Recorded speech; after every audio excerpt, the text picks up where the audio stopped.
Xanımlar, salam. Mən bugün qışa tədarükdə leço hazırlayacağam. Bizə nə lazımdır?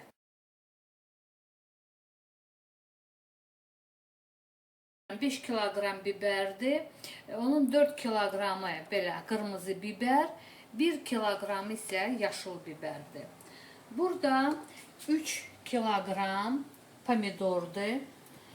3 kiloqram demək köktür.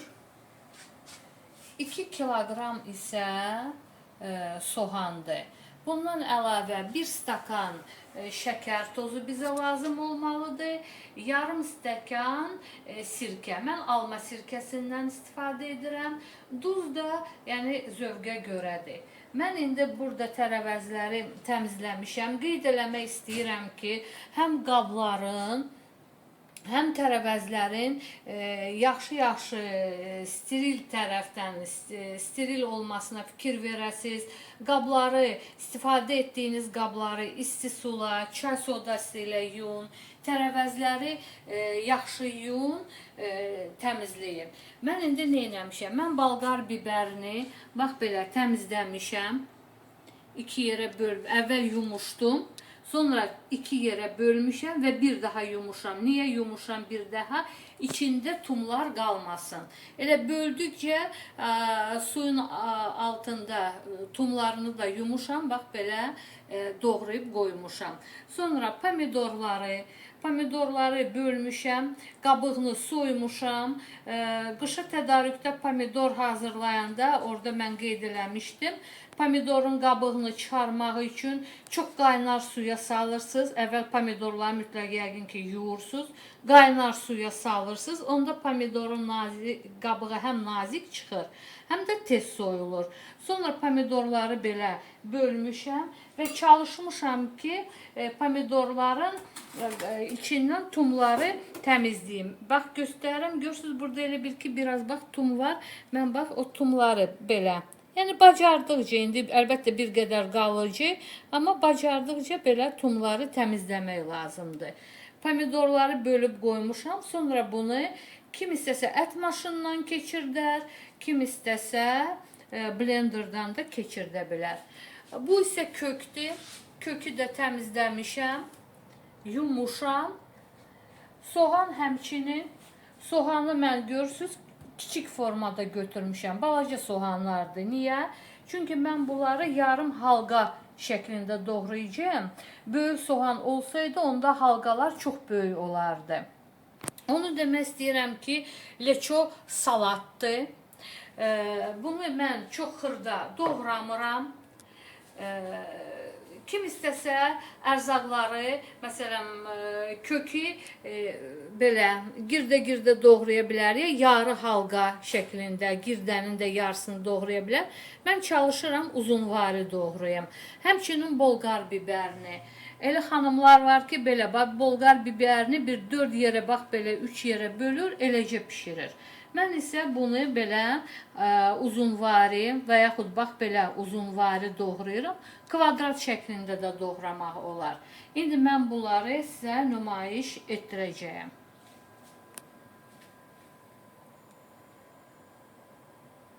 Əziz xanımlar, baxın bu balaca biberdir.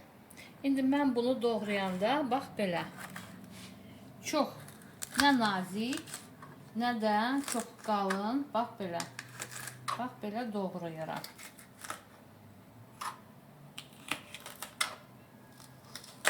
Bax belə. Ola bilsin ki, biber artıq böyükdür. Məsələn, bu bir qədər böyükdür. Onu doğrayanda, məsələn, əgər görəndə ki, böyüdür, 2 yerə bölmək olar. Məsələn, bölüm belə. Əgər böyük biberdirsə, belə 2 yerə də belə bölmək olar. Çünki bu artıq çox uzundur, fikir verin. Məsələn, bunu belə bölmək olar. Eyni ilə indi bütün bu şirin, yəni bolqar bibərini, həm qırmızı, baxın burada qırmızı da var, həm qırmızı, həm yaşıl biberləri mən bax belə eyni qaydada hamısını doğrayacağım. Yenə təkrar eləyirəm ki, bu salatda yəqin ki, orta və yaşlı nəsil yadındadır. Qabaqlar Sovet İttifaqına Macaristan və Bolqariyadan hazır bankalarda belə leçolar gələrdi. Yəni onlar çox da xırda şəkildə olmazdı ərzaqları. Yəni ki, mən də salatı bir qədər iri doğrayanda daha çox xoşlayıram. Əziz xanımlar, Bolqar biberlərini mən belə doğradım. Həm qırmızı, həm yaşıl belə. İndi isə kökü doğrayıram. Onu da deyim ki, tərəvəzləri doğradıqca siz bir-birinin üzərinə əlavə eləyə bilərsiniz. Bir qazan götürün, ya alümin, ya tifal qazan olmalıdır. Bolqar biberini doğradınız, qazana qoyun. Kökü doğradınız, üzərinə əlavə eləyin. Soğanı doğradınız, üzərinə əlavə eləyin. Yəni, hər tərəvəzi doğradıqca artıq bir-birinin üzərinə əlavə eləyə bilərsiniz. İndi mən baxın, kökü ortadan belə bölürəm.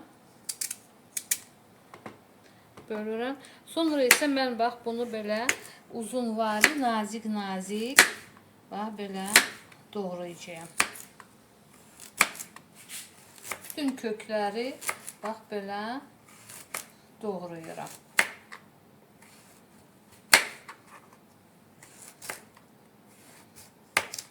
Əziz xanımlar, kökü görsünüz belə uzun doğramışam, uzun formada. Yarı elə bir girdənin yarısıdır, amma uzun formada. Kim istəsə elə adicə girdə də doğraya bilər. İndi isə mən soğanı doğrayıram. Soğanı dediyim kimi balaca soğanlar götürmüşəm. 2 yerə böldüm.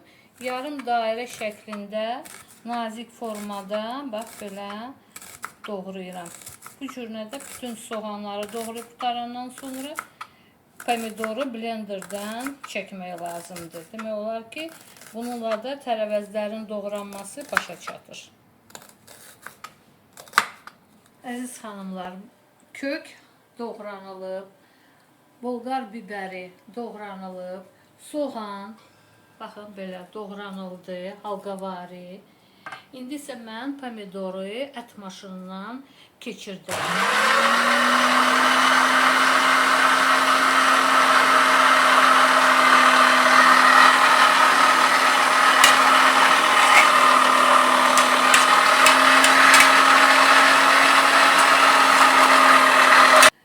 Demək, bütün tərəvəzlər artıq bu qazandadır. Pomidorda çəkilmiş pomidor. Mən ət maşından çəkdim. Kim istəsə blenderdan da çəkə bilər.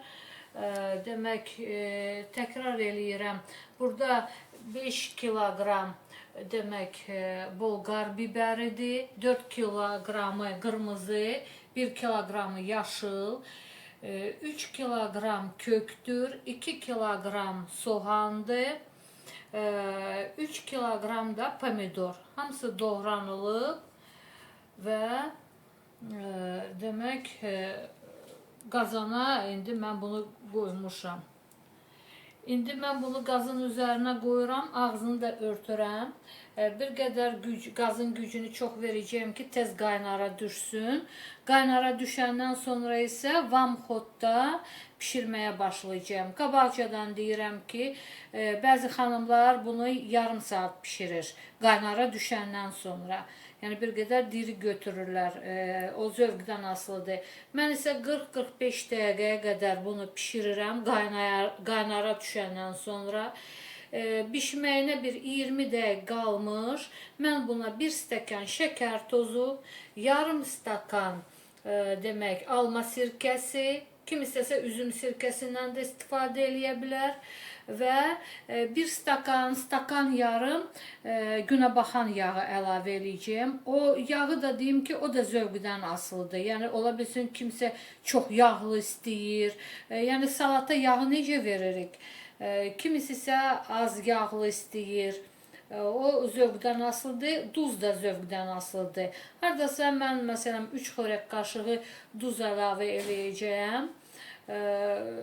Sonra dadına da baxmalıyam. Yəni zövqdən asılıdır duz. Onu da deyim ki, bunun bişməyini bilmək üçün tərəvəzlərin dadına da baxmaq olar. Ən çox da kökün, yəni çox gec bişən bir qədər kökdür. Bərk olur. Yəni tərəvəzin dadına baxanda bilinir ki, artıq bu hazırdır. Hardasa 45 dəqiqəyə qaynara düşəndən sonra bu tam hazır olur.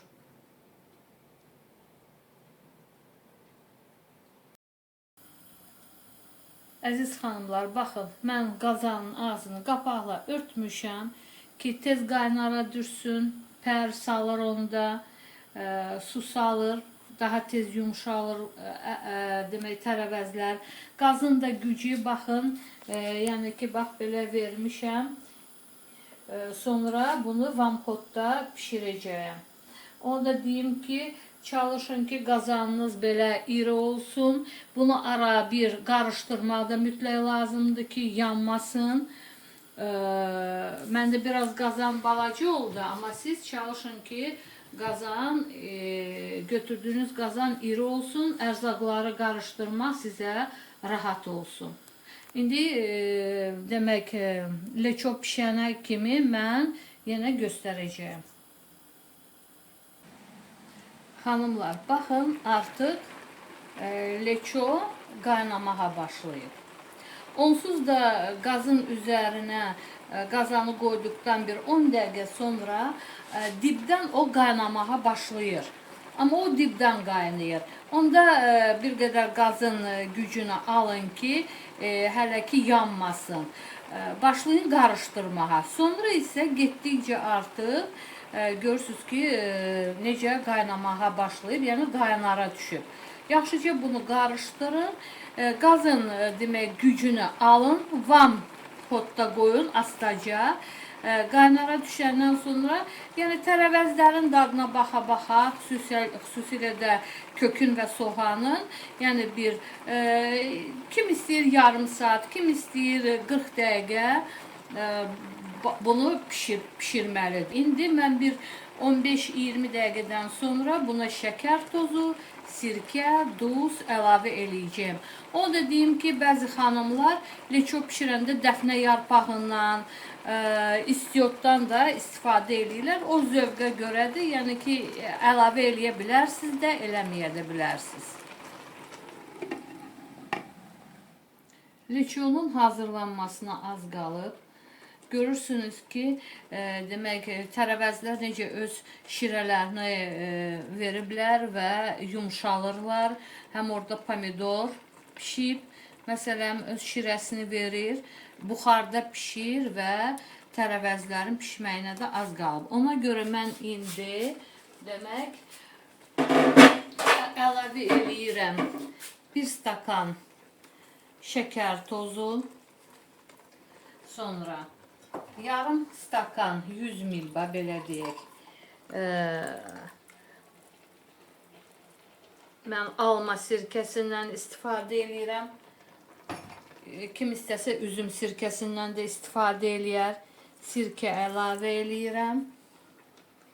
Sonra 1 stakan günə baxan yağı əlavə eləyirəm. Hələlik 1 stakan əlavə eləyirəm. Belə götürəndə stakan yarım da əlavə eləmək olar. Yəni mən baxacağım yağlılığına. 1 stakan hələ ki əlavə eləyirəm. Sonra lazım olsa yenə əlavə eləyərəm. Və bunu yaxşıca belə qarışdırırıq. Görürsünüz necə artıq tərəvəzlər pişib, necə də soku var, yəni şirəsi var, suyu da var. Yəni indi bunu yaxşı qarışdırıb bir 15-20 dəqiqədə pişirəcəyim. Mən demək bunların hamısını qaynara düşəndən 25 dəqiqə sonra əlavə elədim. Çünki mən tərəvəzlərin pişməyinə baxıram, kökə baxıram əsasən. Gördüm ki, kök artıq yumşalıb, tam pişməyib, amma yumşalıb. Ona görə bu ərzaqları əlavə elədim. Onu demək istəyirəm ki, ümumiyyətlə yağı həmişə axırda əlavə eləmək, pişməyə az qalmış əlavə eləmək lazımdır. Hamı bilir ki, yağı çox qaynatmaq xörəkdə düz deyil. 5 dəqiqə keçib mən sirkəni, sonra şəkər tozunu əlavə eləyəndən sonra indi isə mən duz əlavə eləyirəm. Hələ ki mən 3 xörək qaşığı bax belə duz əlavə eləyirəm. Duz zövqə görədir. Sonra yenə baxaram dadına, lazım olsa yenə əlavə eləyərəm və yaxud kifayətlənərəm. Leço hazırdır. Demək olar ki, qaynara tam düşəndən sonra demək, hardasa bir 45 dəqiqəyə leço hazır oldu. Mən deyim ki, 2 xörək qaşığı yenə duz əlavə elədim. Yəni xanımlar bax belə şirəsindən götürüb dadına baxa bilərlər və zövqlərinə görə duz əlavə eləyirlər. Onu deyim ki, duzu az-az əlavə eləyin, dadına baxa-baxa əlavə eləyin. Çünki bu bir qədər şor olsa çarəsi yoxdur. Ona görə dadına baxın. İndi isə mən qazı yəni söndürməmişəm. Bax belə, mən podnosda, mənim üçün belə rahatdır. Qoyuram bankanı, banka sterilizə olunub, çay sodası ilə yuyulub, yəni. İndi isə mən bax belə leçonu götürüb bankanı doldururam. Mən niyə şkafın qırağına qoymuram? Özünüz görürsünüz ki, şkafın da qırağına qoyanda, yəni ki, batır, belə daha rahatdır. Baxın, belə doldururam. Bu rezbəli bankadır. Yəni mən bunu rezbəli qapaqla bağlayacağım. Qapaqlarım təzədir. Yəni mən onları sterilizə eləmişəm, qaynatmışam. Yəni təzə alınmış qapaqlardır, açılmış qapaqlar deyil. İndi mən onu sizə nümayiş etdirəcəyəm. İsti-isti bu qapağı mən sterilizə eləmişəm. Qoyub ağzına belə, banka istidir, ağzına qoyub belə möhkəm fırladıram. Mən sonra bax belə izolentlə bunu belə bağlayıram da ki, hava çəkməsin. Sonra isə bu bankaları mən üzü qoyulu qoyuram. Tam soyuyana qədər. Üstlərini də mütləq mən adyalla örtürəm. Onlar tədricən soyuyurlar. Bu da elə bir növ sterilizədir. Bax belə. Baxın.